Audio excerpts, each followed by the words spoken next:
That's the way Indiana Jones ought to look. This is the difference I was mentioning. They asked me what the difference was between the first movie and the second movie. The difference is I play Indiana Jones. When George and I were in Hawaii and I agreed to direct Raiders, George said that if I did wind up directing the first one, that I would need to direct 3 of them. He said he had 3 stories in mind. It turned out George did not have 3 stories in mind. We had to make up all the other subsequent stories. So it was like 2 weeks after Raiders opened that we knew we were going to have to sit down in the room and figure out what Raiders 2 was going to be. This is Indiana Jones, the famous archaeologist. We started out ultimately with saying, well, we had all these sequences from Raiders that we couldn't fit in there. Raiders of the Lost Ark was too super packed with gags and stunts and set pieces. It's just no movie could hold that much. So certain things carried over, and I always remembered the river rafting scene, which we had written for Raiders, which I saved and kind of bookmarked for another Raiders movie. That went into Temple of Doom. And then we had an entire minecart chase, like a roller coaster ride. That was originally written for Raiders. And so I basically just took it out of Raiders and kept it in a drawer, and then when it came time to figure out set pieces for Temple of Doom, we dusted it off and stuck it into the end of Temple of Doom. So we took a lot of the good sequences from Raiders and put it in there and then fit the story around it. And this time we hired some writers that I'd worked with on American Graffiti, Bill and Gloria Hike. George knew about our interest in India. We had traveled in India and we were collecting Indian art and so forth, and said that he and Stephen had decided to set the next in India, and I think that's why he came to us, because he knew we were interested in the country and had some knowledge of it. And George had one main idea. He said, look, it's going to be a very, very dark film. The way Empire Strikes Back was the dark second act of this first trilogy, he wanted the second indie film to be much darker. So George came up with this idea that it was going to be about the Kali cult and have a lot to do with black magic. And I had never done anything like that before, so I kind of kept nodding my head. Well, if you guys think that's a good idea, sure, I'll go along with it. The story ended up, for whatever reason, turned a lot darker, I think. We decided to go darker. Part of it, I guess, was I was going through a divorce at the time and I wasn't in a good mood. And part of it was just, we wanted to do something a little bit more edgy. Harrison really got into even better shape because he had to have his shirt off for much of the time. So Harrison did a lot of weight training and aerobic training, and he just got himself into peak condition. That's it. Never mind. Aren't you going to introduce us? I looked at a lot of possible indie girls. This is Willie Scott. I really wanted to bring Marion back, but George and I discussed it and thought there should be a different Indiana Jones lady in each of the different films. So we started looking for a nightclub singer named Willie Scott. Willie was named after my dog, by the way, because since Indy was named after George's dog, Indiana, and I had a dog named Willie, and then Short Round was the name of Bill and Gloria's dog.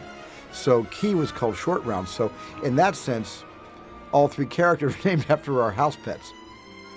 I got a phone call from my agent saying the sequel to Raiders of the Lost Ark is being cast, and they would love to meet you. And that's not my kind of movie. I was looking at foreign films, and I was looking at little art films, and being very serious actor studying in Manhattan. But while I said I didn't want to do this movie, of course I did very much want to do this movie, because if I did a movie like this, it would certainly elevate my opportunities to do more movies, and that's really what I wanted to do, was just as many movies as I could. So I prepared and I brought in a lot of props. I like to keep busy because that's one way for me to stay calm and not get too nervous. Now, just when my career is starting to pay off, you come along.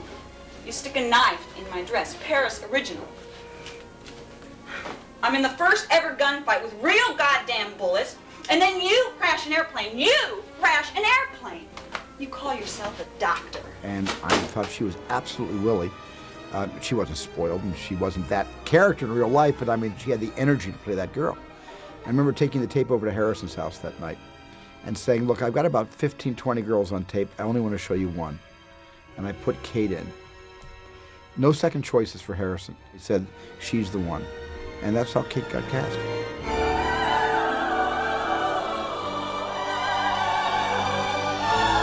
George's idea was to start the movie with a musical.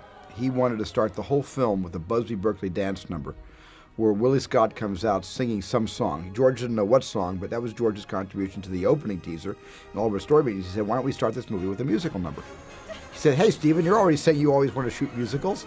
You're a frustrated musical director. I said, yeah, that'll be fun. So we hired Danny Daniels, a choreographer, and put together this crazy number based on Anything Goes. They're supposed to reveal the same time. this side was late revealing, that side was early. Okay, girls. And Kate had to, learn the entire song in Mandarin, number one, and then learn all the choreography. And luckily, what I didn't know about Kate was she could also sing and dance. She has a great voice, and she's a wonderful dancer. So, Mr. Spielberg, how does it feel directing a musical?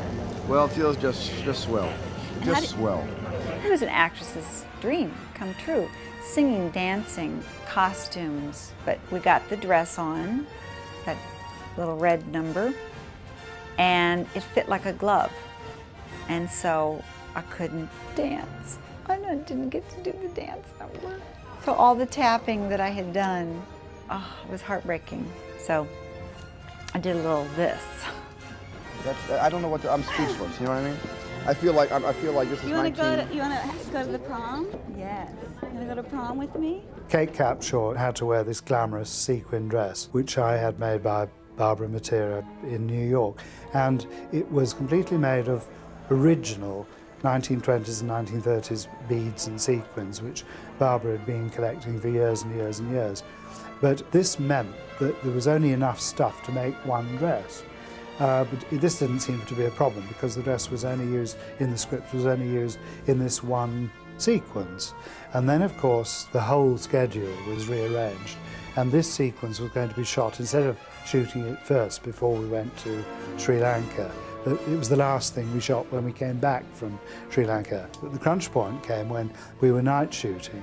And it was a scene with Harrison and Kate, and they were sitting by a little campfire. And the dress was hung over the branch of a tree behind them. And they were shooting the scene. And I looked over, and an elephant was calmly eating the whole back out of the dress, and the whole back was eaten out of the dress. So when we came back to England to shoot the scene where Kate had to look smashing in this very, very expensive dress, Barbara Matera, who'd made the dress, had to be brought first-class British Airways over from New York and installed in a suite at the Ritz Hotel with the few pots of beads and sequins that remained to repair the dress. And of course it was me that had to sign the insurance claim, and it said reason for damage. And what could I put? All I could put was dress eaten by elephant. I hate that elephant. I didn't know how to scream. That was the first thing. I did not know how to scream. By the way, I didn't read all that either. And then she screams, hello, can she do anything else besides scream? The biggest trouble with her is the noise. A running joke on the film that, of course, later really got us. But I couldn't scream. And so Stephen taught me how to scream. This would be a great scream. Ready? Here it goes. On three. Eyes You open. count to three. Okay. 1, 2, 3. Now, they'll loop me later. They'll dub it a great scream. It'll be a great scream. Put in Fay Ray from King Kong. That's the best scream I've ever heard. I mean, screaming is not as easy as it looks.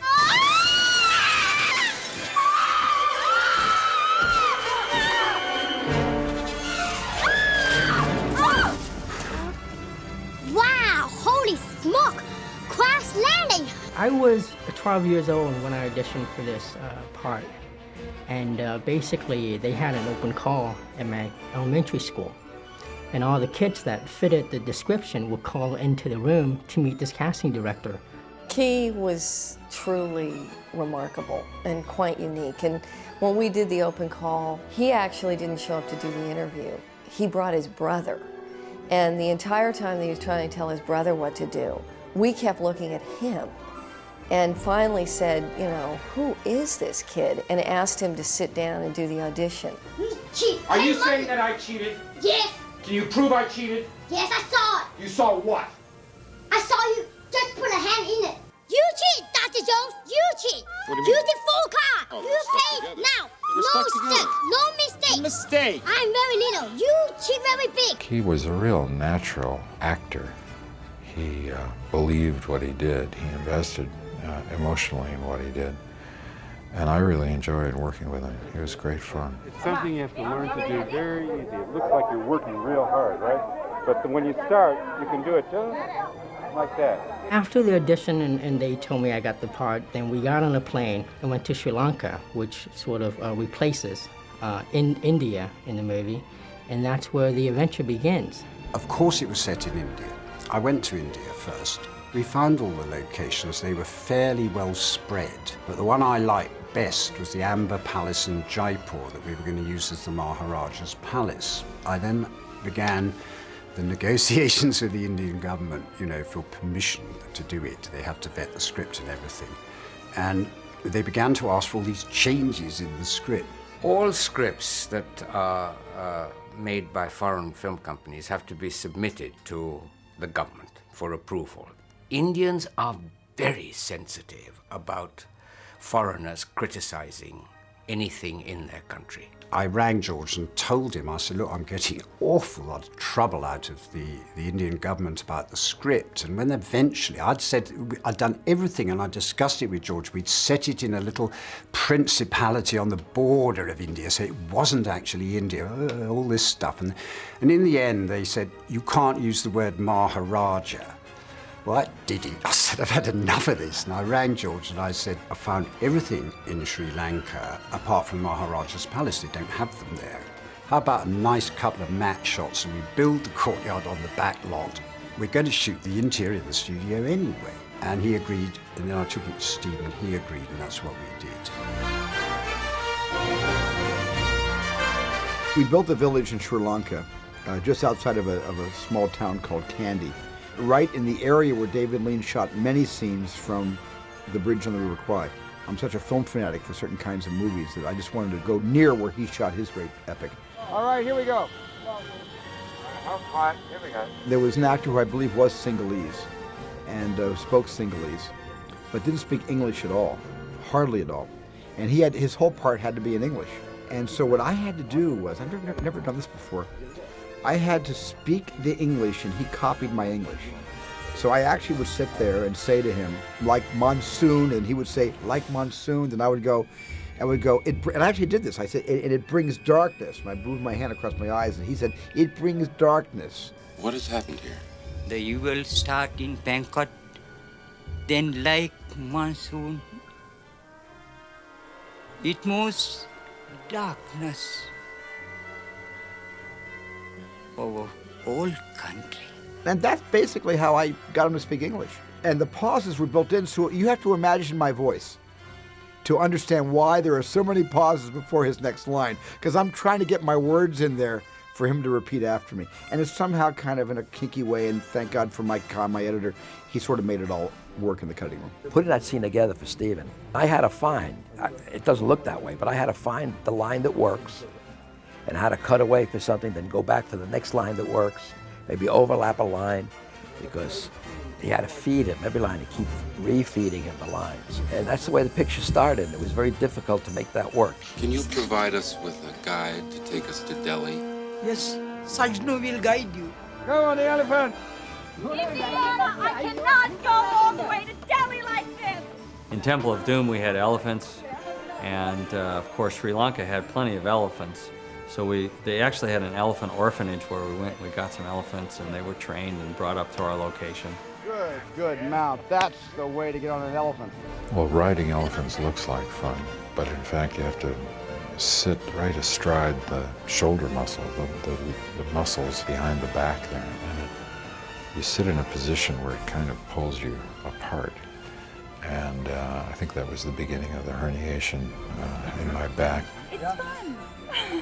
This is so horrible to say. I didn't really read the script very carefully. I was probably too busy packing, getting passports, and I didn't know that there were snakes. And then someone said there are snakes, because at the very end of 3 weeks in Sri Lanka, they're building this little pond, and you're going to be in the water, and a snake's going to come out of the tree. It's going to come down behind you while you're freshening up in this little pond. And I'm thinking, I don't think I can do that. I think I may have articulated this to Frank Marshall, and it was his idea to go to the set where the snakes were going to be on the sand, and we were going to go and we were going to have a little visit with the snakes. And I went over and looked at it, and looking at it, I get tears in my eyes, and I'm having a hard time breathing, and I'm looking, I could almost work myself up right now. And I went over and I put my hand on the snake, and I lost it. She was shaking, and she was all white, and you could see right through her makeup she had lost all of her color. And I said, I'm not going to put you through this. Let's cut it out. And I cut the whole scene out of the movie. I think she probably years and years later married me for that. I was so relieved. And he said, but you have got to do the bugs. Like, you know, a kid, right? Okay, you can't do this, but you have got to do. And I didn't know about the bugs, and I went, the what? And then as a kind of reward for me, we had this fake snake that she was going to have over her neck, and she said, I want to use the real snake. And this is like 3-4 weeks later, we're shooting at Elstree on a soundstage. And she actually let that one snake come down around her neck, go around here, and she said, I said, cut it out! And she got her hand around it. It was a living snake, and she threw it. And I think that was her way of saying thank you for my cutting the other whole snake scene out of the picture. Ooh, what big birds! Those aren't big birds, sweetheart. They're giant vampire bats. Those bats are their fruit bats, they're called. They're really big, and they migrate at sunset. They move, so that every day they'll fly over. This is just like the birds. It's like when they were all sitting around on the jungle gym. So those bats are real. They actually were there. And we basically put them in, and that line where Harrison says something like, those aren't birds, honey, they're giant vampire bats. They're not vampire bats, they're fruit bats. Vampire bats are really small. I'm Chatar Lal, Prime Minister to His Highness the Maharaja of Pankot. I had given up acting and left England, gone back to India, and then Attenborough pulled me out to do the Gandhi film. I did it, and in 1982, Gandhi had come out. People liked what I did in that. I did My Beautiful Laundrette in '84, and I think I had done that tiny role in Passage to India, which people remember. A very sort of cool, laid-back lawyer, you know, like that, who's bored by everything in Passage to India. I think that was it. And then Spielberg and Temple of Doom. Still the expression of tremendous pressure and pain roll out towards us. So once again. If you think of those movies from the 30s and Republic serials from the 30s, you know, they take themselves a little bit more serious. But at the same time, there's all these sort of Abbott and Costello movies and kind of Laurel and Hardy and sort of The Thin Man. There's all these kind of movies that are sort of upbeat, which is what we wanted to infuse in Raiders, and which I had done in Star Wars. And so there's this kind of goofy 30s humor going on through the whole thing. Wow. Sneak. Surprise. What's the surprise?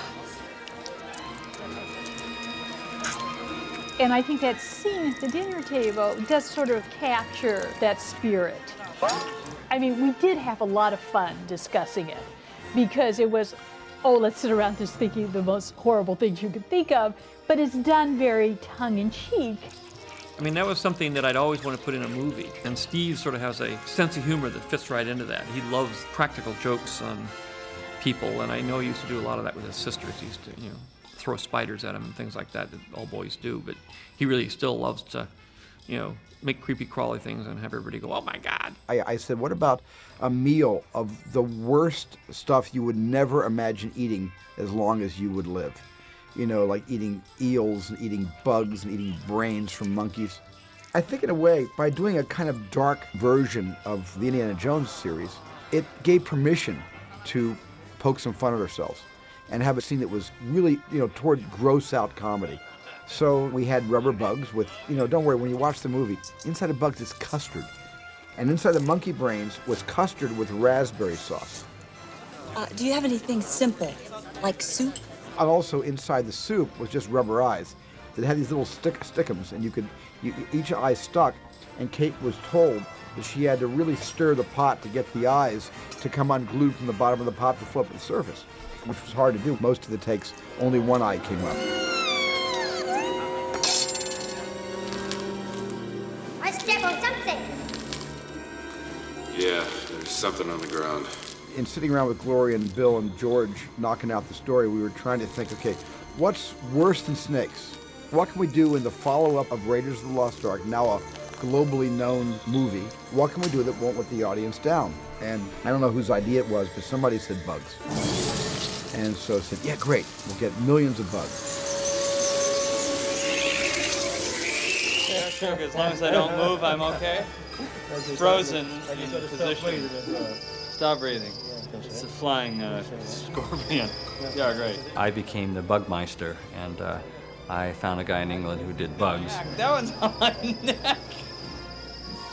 Can we get that one off my neck?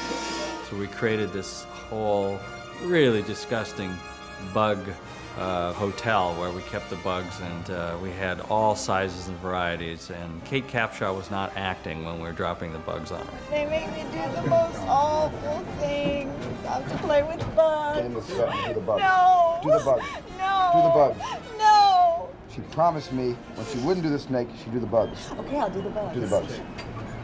I was really asking people, is there a pill? There must be something I can take to keep myself from freaking out, because I don't want everyone to look at the movie and go, she's on drugs. But I did take something that was like a relaxant, and I came to the set. I was like, hi, Stephen. He goes, hi. And he said, we're gonna do the bugs. I go, okay.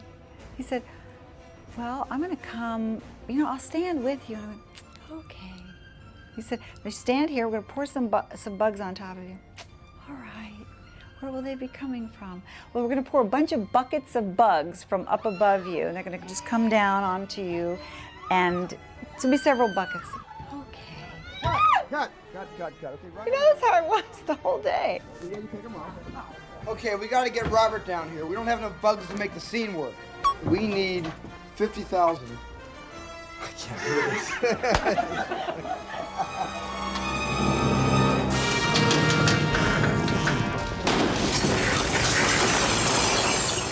I contributed the Spike Room concept from many of the serials that I had seen growing up as a kid, where there were rooms with spikes in them, and it was just a flagrant homage, so to speak, to those old Republic serials, and so I wanted that in the movie, and that was part of the story meeting very early on. And so when it came time to build it, I was so excited to watch that set be constructed. Elliot Scott was the production designer, and we wanted this ceiling coming down, but the spikes start coming down in advance of the ceiling. So synchronizing that, we did that with electric hoists, and we just timed it. And luckily for us, the electric hoists were just a perfect speed. And it was a diabolical scene because it was also a race against time. And I remember that being one of the most enjoyable set pieces of that entire production of Temple of Doom for me to shoot and for Mike Kahn to cut. We had the best time, especially since the little coda that I added at the end, where after they finally come out and she leans over and her butt hits another device and the whole thing starts over again. That whole sequence is, I think for me as a director, is the most successful of all the set pieces in the movie. That to me is my favorite scene.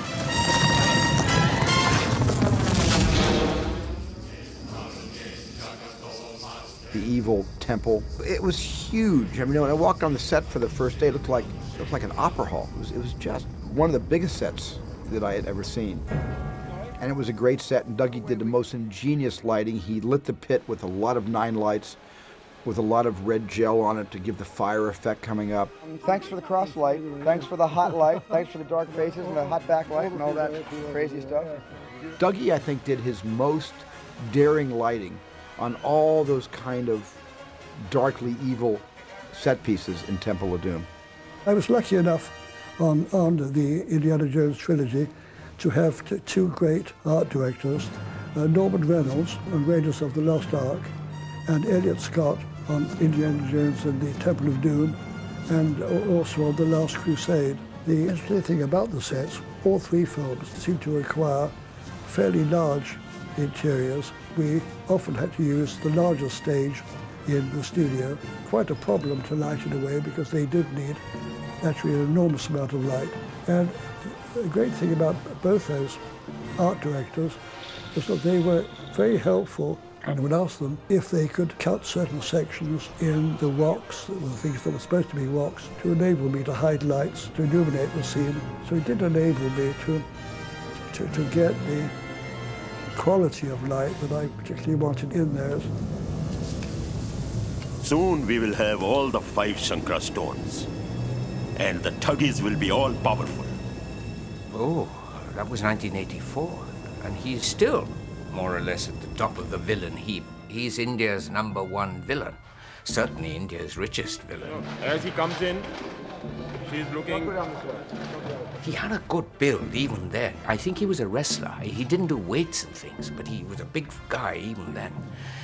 And he was bald for this. Do you know, he has never since had any hair. He shaved it like Yul Brynner ever since that film. As I start bringing it, I start speaking the film. Yes.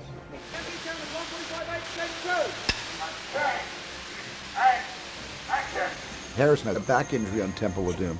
During the shooting, Harrison's back herniated. When he was fighting with the Thuggee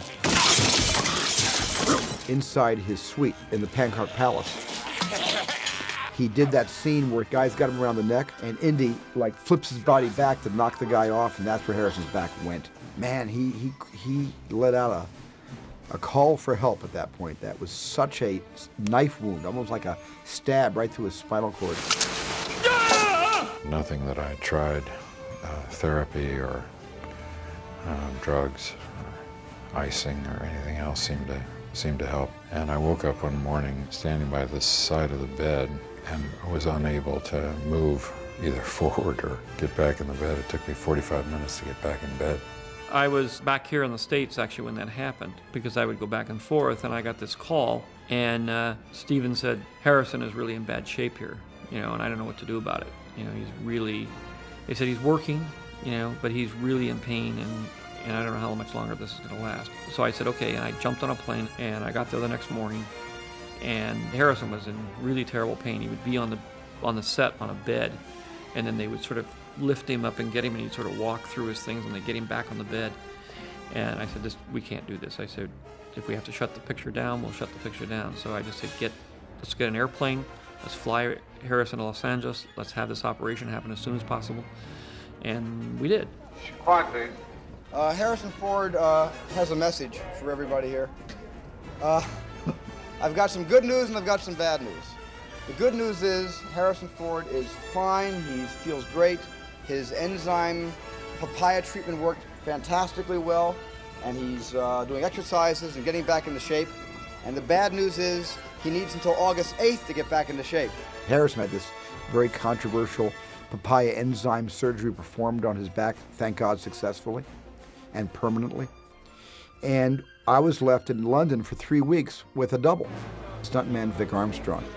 So I shot the whole fight on the big crusher on the conveyor belt with Vic Armstrong. That wasn't storyboarded. That was pretty much shot. Like I shot the flying wing in the first Raiders, I just pretty much made it up as I went along. And Vic and I shot most of that scene. And then when Harrison came back 6 weeks later, I just plugged in Harrison's close-ups. It was a pretty remarkable recovery, and pretty much based on the fact that I was in pretty good shape for the film to start with, and it helped a lot in my recovery. Ever since I was a little kid, I loved Jackie Chan movies. I always watch them, and I'll practice kicking my brother, poor little brother. So it was fun doing those. Concentrate on spinning. Yeah? They did have a martial arts instructor on the set with me, which coached me for a few hours. That's it, good one. Other than that, I just went out there and did it. And it was pretty much, from watching all those Jackie Chan movies. As we get into the mine car to make our escape, Key had a stick, and they were made of balsa wood, which is nothing, feels like air, like styrofoam. And he hit the big guy, and when he hit the big guy, it broke in half, and the other half hit me right in the eye. It felt like a slap, And the next morning when I woke up, I had what no one would believe. It was like someone took black paint and then just did this to me. So when I turned up to the set the next morning, I came in just to block the scene, and the entire set had their black smudge. So we all had a black eye. All I do is come up like this, grab like this, and then take a rubber rock, Right. and boom! That's great, because here's what Pat will be doing. Pat will just be walking up the track, stalking you like this. I didn't do as many storyboards on Temple of Doom as I did on Raiders. Part of that was because I was not exactly secure with the story, and I always had some problems with the darkness, and I thought maybe I should, I needed to be more spontaneous to try to put more humor in where it needed humor. All the big set pieces I storyboarded, but some of the in-between action fights, I just sort of left it to all of our first impressions, seeing the set for the first time and getting ideas and just figuring it out. Of course, certain scenes, it goes without saying, like the minecart chase was storyboarded because most of that was done by ILM back in the States, shooting all the miniatures. let her go! Let go of the brake! Elliott Scott had built this actual mine train, and it had certain, like a roller coaster, it had dips, it had little valleys, and it was the circumference of the entire soundstage. It's a great reveal coming around the corner, and suddenly seeing about 20 yards, 30 yards of track. And then what we did to make it look like it was different, we just kept changing the lighting. One of the lucky things that happened to us was when we found our location in Sri Lanka, which is in a little village about halfway in the middle of the country named Kandy. Right up the road from Kandy, a big British company was building a dam. So there was all of this equipment and expertise and engineers in this town. And one of the things that we needed was a suspension bridge. And we found this gorge that was up on the other side of the dam. And these engineers came and they designed this bridge for us. They built the bridge for us. And it was a very lucky situation for us because to bring the people in to do that would have been really cost prohibitive. Yeah, it's real scary. You mean we can cross here? Stephen was really scared of the bridge because it was a real suspension bridge over, I guess it was 150 feet clear fall before you dashed yourself to death on rocks and shallow water. It's very bouncy, Steve. Very bouncy. It is. Boy, I'll tell you, get out there, those guys. I have a terrible fear of heights. And when the bridge was finished, I could go out 40 yards from either end, but I couldn't go to the point of no return. Just couldn't do it. Harrison, in the meantime, said, "Oh, that's nothing," and he ran across the bridge. First time he got on the bridge, he ran as fast as he could from one end to the other. Couldn't believe he did that, but that's Harrison Ford. Yes, he's Indiana Jones. Garrett Brown did the Steadicam work, and Garrett's shaky. He hates the bridge as much as I do. Garrett won't go out 40 yards either. And I said, "You're smart, Garrett. You and I are not going out 40 yards." So we stayed. And by the way, the bridge was the safest bridge you could possibly imagine, but I just couldn't look down, and so I kept most of my shots on either the first third or the last third and didn't go in the middle physically with a camera. Okay, that's the shot, Gareth. Hello, lady, we're going for a ride. Oh my God! The moment on all the films that I think was the most crystallizing for all of us was the moment we cut the bridge on Indiana Jones and the Temple of Doom. The bridge was strung on steel hawsers across this canyon. And for the bridge to cut, George Gibbs, who was the special effects guy on that, had the whole thing rigged with some form of electrically detonated charges that had to cut 4 steel hawsers that were through that bridge. The thing was that we'd never tested them or had time to do any tests, so we just had to do it. And the bridge was rigged with all the dummies. For the first time ever, we had created dummies that as they fell, they kicked. You know, nowadays with CGI, they cheat. We actually did it for real, and the dummies, if you look in the film, do kick as they fall, and they go like this. There was always this discussion who was going to make the dummies, and we were told there was somebody in America who specializes in dummies, and then I never heard anything, and we were ready to go to Sri Lanka in about 6 weeks' time. So I finally said to Frank Marshall. I said, Frank, what's happening about the dummies, you know? He said, you make them. Why don't you make them? You know, just like that, you know. So there we had to work out a way to mass produce 14 mechanical dummies, you see. Okay, anytime, George. So we just went and bought mannequins and we used them to make molds. And then we just put crew mechanics in and they just worked off ordinary flat batteries. George, that was great. Just great. And then we had a switch with a wedge in the switch made of rubber. It was actually a doorstop. And we tied a string from that to the bridge. And then we set all the dummies up so that when they fell away, they pulled the wedges away from the switches. And then the dummies just started flinging their arms and legs in the air. It was an exciting sequence. Stephen wanted all the cameras he could get, so naturally the second unit worked with him. And George Lucas was on the set, and so that gave us another good man behind the camera. Well, so far, let's review the cameras. We've got Arri with a 40. We've got the Panascar going about 48 frames a second up there with maybe a 50. Right. We got Garrett with the Steadicam up there, and that'll probably be a 75. So that's 1, 2, 3 cameras. We got one down there is 4. This division on the bridge is 5. 6 will be on that side, and we have 2 more to play with. But that moment, every camera we had is pointed at the bridge from every angle that we possibly might need. And those are the moments where you stand, because I'm going, what if 3 of the horses goes and 1 doesn't? All right, here we go. The bridge had to fall in one shot, in one take, with 8 cameras rolling on it, and have it work, which is always a terrifying moment when they go 3, 2, 1, they hit the button, does it work? Action!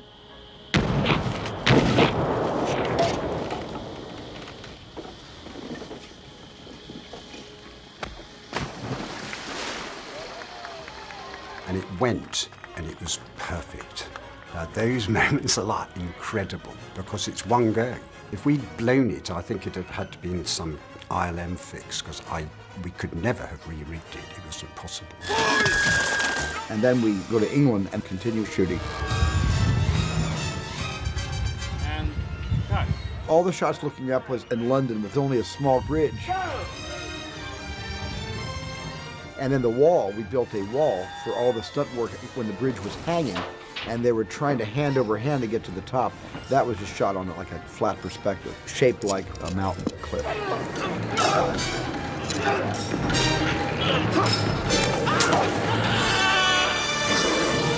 The third component was all the alligators. Frank Marshall took a second unit crew to Florida and shot the alligators. So it was shot on 3 different continents. 2 down, 1 to go. That's right. 2 1 down, to go to complete 2 down, trilogy. 1 to go. We have 1 more of these to do. When Temple of Doom came out, it ultimately did about as well as the first one. Even though it was dark, it sort of got hit by reviews and things because it was so dark, and people sort of complained that, you know, it wasn't for kids.